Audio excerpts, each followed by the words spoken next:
Hello, everybody. Let's try to watch something that might be funny. It's Funny Friday. I've never had luck with stand-up comedians and their acts and stuff. It's always like copyright issues like crazy, but let's try it out and see. This is Jim Gaffigan.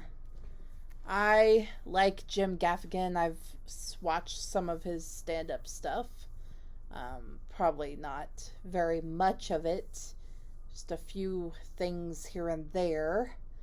I mostly know him from other stuff, like he's appeared on different TV shows and things. He was on That 70s Show and stuff like that. And I actually have a book by him called Dad is Fat. I own one of his books. I haven't read it yet, though. And I've seen like interviews with him and him on podcasts and things like that. So I'm pretty familiar with him, even though I haven't seen a ton of his stand-up. This is just a little 5-minute clip because, you know, little tidbit, just a little taste, and it's easier to edit that way. It's called The Only Thing I Like About Being Alive. So I'm curious to know what that is. The only thing I like about being alive. I've been getting so many calls today and junk texts and just like all these calls from unknown numbers. So annoying. What the heck is going on? It's amazing how our attitude on alcohol changes, right? Because even as a teenager, you know it's wrong. You're like, I don't like the taste of it, but I want to look cool. And then in your 20s, you're like, you know what? This kind of gives me confidence to talk to the opposite sex. And then in your 40s, you're like, you know what? This is the only thing I like about being alive.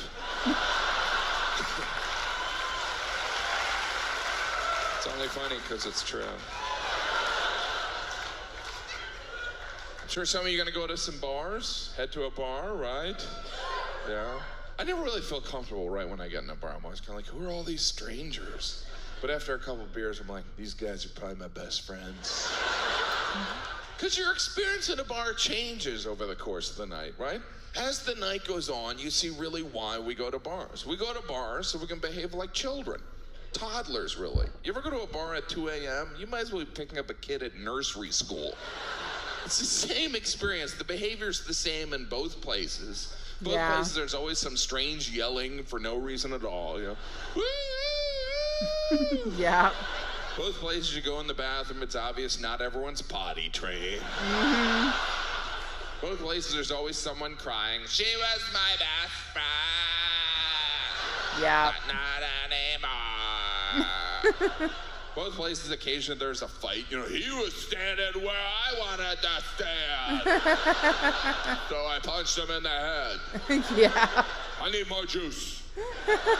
That's so true. I've never thought about that before. I mean, I've thought about when people get drunk, they act like little kids, or toddlers or whatever, or babies, the way they stumble around and they don't understand what's going on. But the fact that a bar full of drunks is basically like a daycare or something. Didn't really think about that, I guess. But it is just like that. Like somebody's crying in the corner. She said this about me. And she stole my whatever. And guys are like, I'm going to punch him in the face. He said this about me. And everyone's acting like a bunch of babies. And people don't know like what they're doing and stumbling into the bathroom and can't even go to the bathroom right, and it's horrible. I mean, basically people drink just so they can let loose and not think about things and act kind of crazy. And I guess it's a stress reducer, but it's really not good at all. I'm not super into drinking, and I really don't like the bar scene. I did it a little bit when I was young, in my early 20s, just because it was a way to hang out with friends or whatever. Try to find a boyfriend or something. I never did find a boyfriend in a bar, though. Always ended up finding them some other way. But, yeah. Not my thing anymore. I probably won't go to a bar again in my lifetime. I don't even know. I just have no desire to go anymore. But at 2 a.m., people are drunk in bars. I love how we're always surprised when someone's drunk in a bar. We're actually shocked. We're like, look at that guy. He's wasted in a bar. Duh.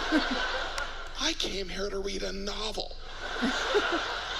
Mostly the people that are drunk in bars are drunk because they're drinking shots. And really the only time to ever drink a shot is never. Yeah. No one's ever drank a shot and then done something they're proud of. Like, oh, I got wasted last night and then I went out and built some low-income housing. That never happens. You always wake up the next day and you're like, I need a new identity. Maybe 2 of them. Because if you're drinking shots, it's either your birthday or you're trying to forget you were ever born. There is something honest about a shot. It's like, I want to get right to the embarrassing part of the night. Right to pants off. But we don't even drink shots. We take them like they're medicine. This is sure my normal behavior. Everyone acts like we're in a Western. Wow, wow, wow, wow, wow. That'll give me the courage to confront this plate of nachos. Nachos. Strangers will buy you a shot. Your brother, hey, I don't know, let me buy you a shot. This never happens with anything else. Hey, what do you see, you and me? Let's do some appetizers. Jalapeno poppers, mano a mano. You gotta turn that shot down before they get it poured, because once it's poured, they act like you're rejecting a sweater they crocheted you. You know how hard I worked on this? You didn't at all. But I don't mind the bars. Unless they're really crowded, you know, like 5 or 6 people deep at the bar. Everyone's competing for the bartender's attention. We look like we're trying to get disaster relief from the Red Cross. I hate that. Oh, I hate that. I need mine more than he needs his. Please, give me a drink. I can never get the bartender's attention. Me too. I suck at that. Make eye contact. Show him you have money. I have cash. Exactly. But you can't try too hard in a crowded bar. You have to act how cool you are. Like, I don't even care if I get served. I just like standing in crowded, uncomfortable places. Later on, I'm going to swing by the airport, see what that TSA line's like. I like the lines. Never enough bartenders in a crowded bar. Those bartenders look like they're in the middle of a triage unit. They're like, give me 40 cc's or something. Never enough bartenders. You ever get faked out by the arrival of a bar back? You're like, finally, another bar. It's a bar back. I don't know how bartenders do it. I know they get really good tips and stuff like that. I guess they probably make really good money. But, oh my gosh, I could never deal with that stress. Like, they're always so busy, and then they have all these complicated drinks I have to make, and people are crowding all over the place like, please, me, and giving you all this random money, and people are drunk and crazy and loud music, and I don't know how they deal with that. I could never do that job. It's not for me at all. This makes me feel nostalgic from back in the bar days. I used to go to this Western themed kind of bar with my girlfriends, and they had a big dance floor, and everybody danced on the dance floor, and they would play a lot of country music, and people would do like line dancing and stuff like that, and girls would wear like cowgirl hats and boots and little skimpy tiny shorts and cleavage hanging out, you know, and guys walking around in their tight Wrangler jeans and boots and button-up flannel shirts, and those were the days. My favorite drink to get there. My friend used to get it, so I was like, what in the world are you getting? And she's like, it's so good. You want to taste it? And I tasted it, and I was like, I love that. And so I was always getting them.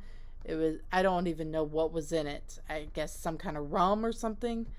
They have recipes online. You could probably find a recipe for it, but they had the best ones. And it's like a green, fruity drink. And they would put tons of cherries in it. And it's called liquid marijuana. That was my favorite drink to get there. Liquid marijuana. It was so good. Actually, I know it wasn't my friend. It was a couple of lesbian girls in front of us in line once. And they ordered it. They were like, we want liquid marijuanas. And I was like, what? What is that? And then they told me, and they let me taste their drink. This was long before the COVID days. And I was like, that's amazing. And I knew it wasn't roofied because they had just got it. I saw it the whole time. You know, don't drink out of random people's drinks. And don't leave your drink unattended because they might get roofied. So be careful out there. And those poor barbacks, they always act like they're not qualified to serve you. Like, oh, no. What's a barback? I can carry 12 cases up a narrow staircase, but handing you a beer, not yet. They carry the beer in? From the master. Because in a crowded bar, the bartender is the master, right? All the authority goes to that. Some of them act like they're not even obligated to serve you. They're like, I don't know what I'm going to do with all this booze. Maybe I'll just pour it out and make a puddle. And we fall for it. We're like, well, it's either deal with this guy or make it in our bathtub at home. Yeah. Damn prohibition. Prohibition. Well, that was funny. Brings back a lot of memories. Back in the days when I was like 22, 23. Or no, actually like 20 to 22. No, it couldn't have been 20, 21 to drink alcohol in the United States. So I had to, I think, you had to be 21 to get into most bars, don't you? Yeah, it's not 18. There was one club, I guess you call it, that you could get in if you were 18. They just wouldn't serve you alcohol. I don't even really remember them serving alcohol there. I don't think we got any drinks. But there was a dance floor. I didn't like that place. That place was skanky. That place was bleh. They had like this creepy couch. And I was like, I don't want to sit on that couch. There's some creepy stuff been going down on that couch. Yeah. The Western bar was pretty wholesome, though. You know. That one was fine. And then there was another bar that was just kind of... They had pool tables. And you could sit outside. It's just kind of chill. That's a cool place to go. Yeah. Let me know in the comments what's your favorite bar drink or any cool bar stories or anything. One time I got drunk and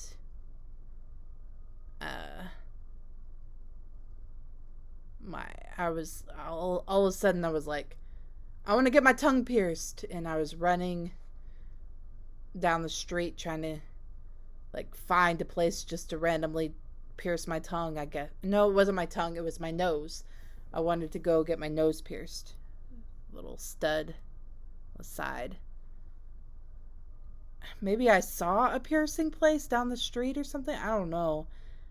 But I was like, I want to get my nose pierced now. And my friend was like racing after me like, are you sure you want to do this? It's kind of like when you get drunk and you want to get a tattoo or something. It was like that. Luckily, I wasn't thinking about tattoos because I probably would have been doing the same thing. Like, I want a tattoo, and it would have been something stupid. Yeah, I wanted to go get my nose pierced randomly. But my friend caught me, and I didn't end up doing that. I think I ended up crying in an alleyway instead. With my friend consoling me. Because I had just been through a breakup. A really bad breakup. And I was just not functioning very well. Yeah. Other than that, I don't really have very many good bar stories. Just random encounters with drunk people that were funny, but, you know, whatever. Well, that was that. Please like, subscribe, leave comments, and have a nice day. Bye.